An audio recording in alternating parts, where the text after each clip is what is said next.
Master, fellow Toastmasters, and most welcome guests. We often behave in a very self-absorbed, selfish, and frightened manner. Today we're full of fear. We're afraid we might lose our jobs because the economy is in such bad shape. We're afraid we won't have enough money for whatever we're paying for these days, our homes, food, our children's education. And we're afraid about the economy.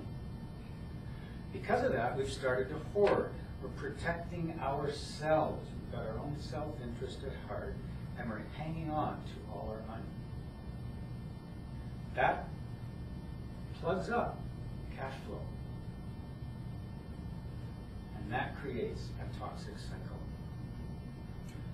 We stop buying, stores stop selling, manufacturers stop manufacturing, they lay off people, people don't have money and are afraid for their jobs and start hoarding. And the cycle goes on and on and on. Will it stop when we're all out of work? Or will it stop when we choose something different? In the year 2000, there was an interesting movie called Pay It Forward. The main character is a little grade 7 boy named Trevor. Trevor's in social studies, and he has an assignment that's to go on all year long to save the world.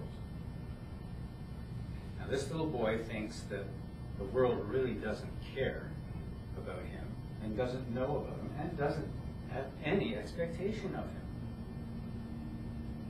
But he sets about on his project. He conjures up the idea of paying it forward.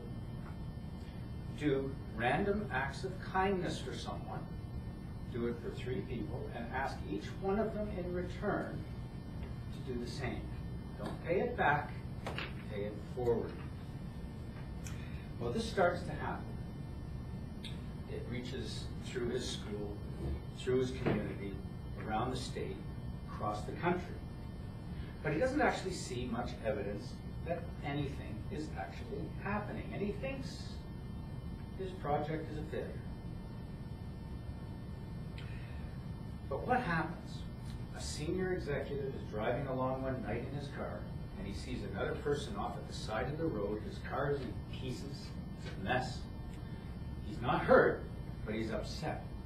And he walks up to him and says, "Let me help." And the businessman hands him the car keys to his own car.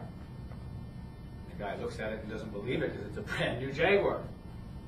Well, needless to say, this act of kindness to a total stranger makes the news. And the newsmen, in their endeavor to find out why this happened, start discovering the pay it forward phenomenon. They find the source. The source is Trevor. Trevor's about to become a celebrity. This little movement is about to change an awful lot. The cycle of despair and loss around the nation was being broken. People were starting to feel good. Now, Trevor uses the power of 3. Mathematically, it's an exponential function. 3 becomes 9, 9 becomes 27, 27 becomes 81, and so on. It grows. Well, if one of us here in Barrie were to start doing this, after only 11 iterations, the entire city would benefit from random acts of failure. Favor. If 20 of us, the size of our club, were to do it, Barrie would be covered in 8 iterations, Canada in 13, and the entire world before 18 was finished. That doesn't count the acts that would be reinitiated when you had a second act of kindness done to you. You can start tonight. Why not join in? Be inclusive. Total strangers. The homeless people across the street. People in the bus terminal. Your friends. People you've never met. Somebody who's just having trouble on the icy roads. See the movie. If you haven't already seen it, I recommend it. If you have seen it, I recommend seeing it again. And think about what it can do if this were to really happen. Why hasn't it happened? We've been far too selfish to believe it could work. It has a positive impact, and can have a huge impact amidst all this doom and gloom that we're experiencing these days. Our city, like most, is full of entrepreneurs. I don't know if you know it, but 98% of Canada's economy is made up of small businesses. 45% of our workforce is employed in them.